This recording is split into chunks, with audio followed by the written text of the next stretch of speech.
नमस्कार दोस्तों। कैसे हैं आप लोग? आशा करता हूँ आप लोग ठीक ठाक होंगे। और आज हम बात करते हैं 16 दिसंबर की। 16 दिसंबर एक बहुत ही सिग्निफिकेंट डे है, ना केवल इंडिया के लिए, पाकिस्तान के लिए, इवन बांग्लादेश के लिए भी, क्योंकि आज के दिन ही बांग्लादेश को आज़ादी मिली थी। आज़ाद कराने में बांग्लादेश को, जहाँ उनकी अपनी जो लोकल गुरिल्ला फोर्स थी, उनका जितना हाथ था उतना ही भारत ने जो सपोर्ट किया, वो एक बड़ा कारण बना बांग्लादेश का पाकिस्तान से आज़ाद होने में। मुक्ति वाहिनी ने अपनी पूरी ताकत लगा रखी थी, बट वो मुक्ति वाहिनी आखिरकार थे तो एक नॉर्मल, जैसे हमारे यहाँ के किसान होते हैं या छोटे काश्तकार होते हैं, उनको एक प्रॉपर एसेट, एक हथियार बनाने में जो मेहनत, जो ताकत भारत की सेना ने लगाया, भारत की अशराफिया ने लगाया, एस्टैब्लिशमेंट ने लगाया, भारत के खुफिया विंग RNAW ने लगाया, ये काबिल तारीफ था। ऐसा नहीं है कि भारत ने कोई प्लान करके पाकिस्तान को तोड़ना ही था, ये इसके लिए किया था, ऐसा कुछ नहीं है। भारत एक ऐसे देशों में रहा है जो ताकत होने के बावजूद कभी किसी के ऊपर हमला नहीं किया है। अपना बचाव करना तो ऑब्वियस किया गया है, बट कभी आगे बढ़ के हमला नहीं किया है। 1971 भी कोई अलग नहीं था। 1971 तक जो बांग्लादेश के अंदर पाकिस्तानी आर्मी ने एट्रॉसिटीज़ की थी, जो उन पे कहर बर्पा किया था, उसको आप शब्दों में बयान नहीं कर सकते।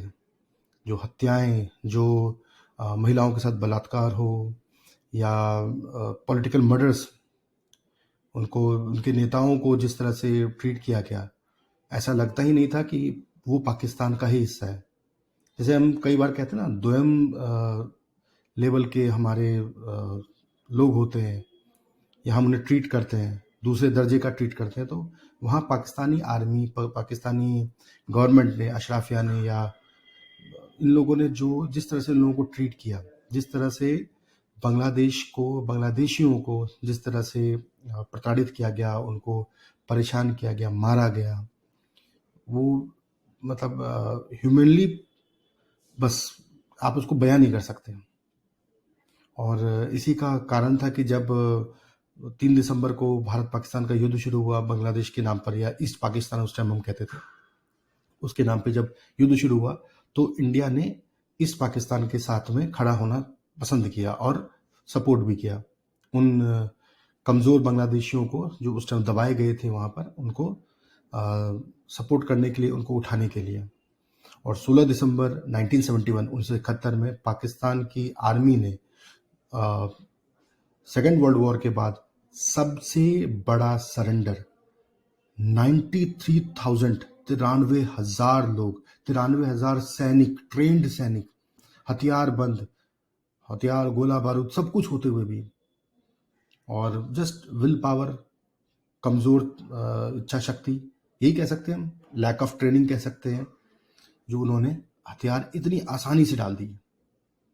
ऑल्दो इस हथियार डलवाने में जितना इंडियन आर्मी का हाथ था, उतना ही जो वहाँ के लोकल मिलिशियाज थे, या बंग बंधु साहब का जो प्रेशर था, उसने बहुत हेल्प करी। उसने बहुत प्रेशर किया इनको, पाकिस्तानियों को, उनको कहते हैं ना, इतना डरा दिया, उनके नर्व्स तक डरा दिया उनको। उनके लिए भारतीय सेना तो एक हिसाब से भगवान बन के आई, जो उनको वहाँ से निकाल पाए। पीछे हमने डिस्कशन देखा था जब अभिनंदन के टाइम पे, कभी कभी पाकिस्तानी जो एंकर्स हैं उनके मैं सुनता हूँ, वो कहते हैं कि हमने अभिनंदन को चाय पिलाई। अब एक बहुत अच्छे एंकर हैं, बहुत अच्छे वक्ता हैं, मेजर साहब, मेजर गौरव आर्या। आप उनकी वीडियोस देखिए, उसमें वो कितने प्यार से कहते हैं, और सही भी कहते हैं कि आप एक चाय की बात करते हो, हमने 93,000 लोगों को, 93,000 सैनिकों को जो युद्धबंदी थे, उनको हमने 2.5 महीने बिठा के खिलाया। चाय तो छोड़िए, वो नियाजी साहब, जो AK नियाजी साहब थे, जिन्होंने एक्चुअल में सरेंडर पेपर पे साइन किया था, उनके बारे में बता रहे थे कि उनको मीना कुमारी की मूवी बहुत पसंद थी, वो दिखाई गई। उनको शराब, विस्की का बड़ा शौक था, अवेलेबल कराया गया। गोल्फ खेलने के शौकीन थे, उसमें उनको अवेलेबल कराया गया। तो हमने तो जैसे कहते हैं ना, गेस्ट की तरह उनको रखा, पाला 2.5 महीने तक, 93,000, 93,000 लोगों को। और पाकिस्तान एक दिन के अभिनंदन को रखने में उनके हाथ पैर काँप रहे थे। तो चलिए वो तो एक अलग बात है, ये आर्मी टू आर्मी वेरी करती है। जो अशराफिया है, जो मतलब हम लोगों के पॉलिटिकल विल है, विल पावर है, वो दर्शाता है, दोनों में जो गैप दिखता है। बट हाँ, यहाँ पर मैं एक चीज़ बोलना चाहूँगा कि ऑल्दो इंडिया ने बांग्लादेश के बनने में बहुत सपोर्ट किया, और बांग्लादेश वाज नॉट पॉसिबल अगर आप इंडिया का सपोर्ट हटा दें। स्टिल हाल फिलहाल के समय में जो हमने हिंदूज़ पे, बांग्लादेश में तो वो भी बांग्लादेशी हैं, बांग्लादेश में रह रहे हैं, उनके नागरिक हैं, पर हिंदूज़ पे की गई एट्रॉसिटी आप देख सकते हैं, वो चरम पे चल रही है। आए दिन कभी सुनते हैं हम कि मंदिर जला दिया गया, टेंट जला दिया गया, किसी को मार दिया गया, but these are not political murders, these are religious murders जो बांग्लादेश में हाल फिलहाल में हुई हैं। और वहाँ की जो लोकल गवर्नमेंट है, हम लोग तो रिक्वेस्ट कर सकते हैं कि लोकल गवर्नमेंट उसमें सपोर्ट करे, वहाँ के लोगों की केयर करे। अल्टीमेटली वो भी आपके ही नागरिक हैं। हम तो बोल सकते हैं, बट आपके तो नागरिक हैं, आपके लिए तो आपकी फैमिली है। उसको आप जितना सपोर्ट करके, जितना उनको सहयोग के रखेंगे, वो आपके ही हेल्प में आएंगे। आप देखो ना, आपके कैप्टन भी अभी लिंटन दास हैं। तो देख सकते हैं कि हिंदू कम्युनिटी वहाँ की लोकल कम्युनिटी ही है, कोई आउटसाइडर नहीं है। सालों से रहे हैं, सदियों से रहे हैं, और एंड आशा भी करते हैं हम लोग कि अगर गवर्नमेंट उसी तरीके से, उसी बेटर सपोर्ट के साथ चलेगी तो सदियों तक रहेंगे भी। ये तो बात हो गई 16 दिसंबर के लेके। 16 दिसंबर 1971, 51 साल पहले जो एक हार का, कह लीजिए, तमाचा वर्ड तो बड़ा हार्ड हो जाएगा, बट हाँ कह सकते हैं, जो तमाचा या जो दंश पाकिस्तान ने झेला है, और झेला भी चाहिए था, बिकॉज जो वहाँ की आर्मी ने बांग्लादेश में किया, that was not professional army.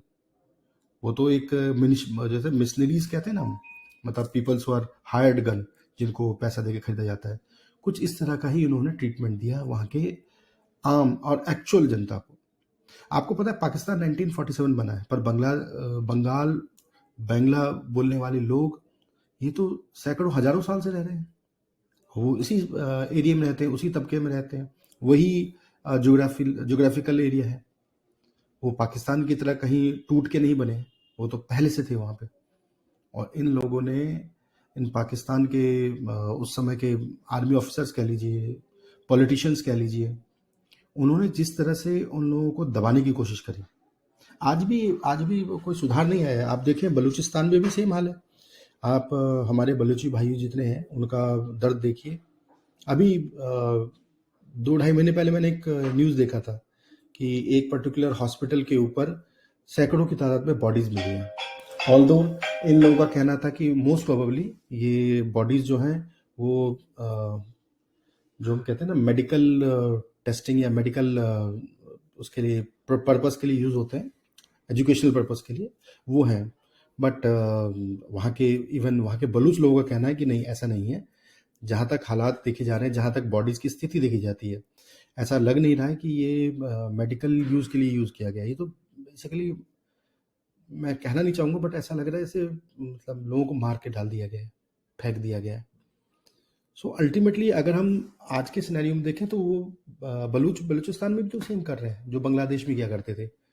वही सेकंड ग्रेड सिटीजन वाला उनके साथ बर्ताव किया जा रहा है कि जैसे वो तृतीय दर्जे के सिटीजन हो, जिनके कोई राइट्स नहीं है, जिनके फैमिली के साथ इतनी तरह की एट्रॉसिटीज़ की जा रही हैं, जिनके साथ इतना बुरा बर्ताव किया जा रहा है, लोगों को गायब कर दिया जा रहा है। सालों साल देखते हैं हम, सालों से बैठे रहते हैं रोड पे माएँ बहनें कि हमारे पति कहाँ हैं, हमारे भाई, हमारे बच्चे कहाँ हैं, और कोई जवाब नहीं है। कुछ जवाब नहीं है। कितने इन्होंने बलोच नेता मार दिए। तो ये जो तरीका है, ये जो मतलब मैं तो कहूँगा कि पाकिस्तान की अगर हम बात करें तो पाकिस्तान को पंजाब ड्राइव कर रहे हैं। पाकिस्तान का जो पंजाब है एक्चुअल में वही पाकिस्तान है, क्योंकि बाकियों को तो वो इस तरह से ट्रीट करते ही नहीं, बाकियों को तो वो सपोर्ट मिलती नहीं है जिसके वो हकदार हैं। वो भी तो आपके ही साथ के ही तो नागरिक हैं। उन्होंने भी तो अगर पाकिस्तान बना था तो उसमें उनका भी तो हाथ था, वो भी तो आपके साथ के ही थे। बट सोच सोच का फ़र्क है, हम तो यही बोलेंगे। बाकी कॉन्ग्रेचुलेशंस इंडियन आर्मी को जो ये चीज़ अचीव करी थी इन्होंने। आज भी एक रिकॉर्ड है, 93,000 युद्धबंदी सरेंडर, बहुत बड़ा रिकॉर्ड है। 93,000 सैनिकों का सरेंडर एक बड़ी चीज़ है, बहुत बड़ी चीज़ है।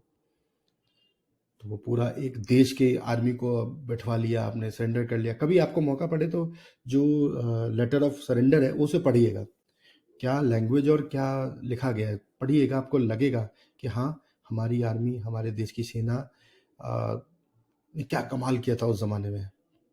मैं अगर रिपोर्ट्स की बात करूं तो ऑलमोस्ट कहते हैं कि 20 से 26,000 इंडियन सैनिक थे और उनके 1 लाख, ऑलमोस्ट 1 लाख सैनिक थे। समझिए 26,000 सैनिकों ने 1 लाख सैनिकों को ना केवल सरेंडर करवाया, बल्कि उनसे वो हर गार्ड ऑफ ऑनर, वो सैल्यूट, हर चीज़ ली। हर चीज़ उन्होंने लिटरली मतलब इस तरह से ली है कि कहते हैं सरेंडर का मतलब दिखा दिया उन्होंने कि सरेंडर करवाया कैसे जाता है। चलिए इस चीज़ को देखिएगा। इवन मैं आपको एक रिक्वेस्ट करूंगा कि अगर सोनी लिव या सोनी चैनल वालों ने एक काफ़ी साल पहले, मोर देन डेकेड्स, उन्होंने एक शॉर्ट वीडियो बनाया था जिसमें अपना मिलिंद सुमन साहब ने रोल किया था इंडियन आर्मी ऑफिसर का, और कैसे उन्होंने ए नियाजी को सरेंडर कराया, कैसे उन्होंने उससे गार्ड ऑफ ऑनर लिया, किस तरह से चीज़ों को उन्होंने क्लोज किया था वहाँ पे। क्योंकि एक समय था कि नियाजी, जो ए नियाजी था वहाँ पे पाकिस्तानी आर्मी का कमांडेंट, उसने तो ऑलमोस्ट ये घोषित कर दिया था कि हम मर जाएंगे बट हम सरेंडर नहीं करेंगे। उसको कैसे सरेंडर कराया, सब देखने लायक है। आप देखिएगा, आपको एक अच्छा इंफॉर्मेशन मिलेगा और पता चलेगा कि कैसे स्ट्रेटजीज प्ले की जाती है। चलिए दोस्तों, थैंक्स फॉर योर टाइम, और आशा करता हूँ आपको मेरा वीडियो पसंद आ रहा होगा। कंटेंट अगर पसंद आ रहा है तो प्लीज़ लाइक कीजिए, शेयर कीजिए, सब्सक्राइब कीजिए। और अगर कोई कमेंट है, कोई सब्जेक्ट है जिस पे हम डिस्कस कर सकते हैं, तो प्लीज़ हमें सजेस्ट कीजिए। हम ट्राई करेंगे कि उसी सब्जेक्ट पे आपसे एक बार वीडियो बनाएं और डिस्कस भी करें। Okay, thanks, have a nice day, आपका दिन शुभ हो, शब्बा खैर।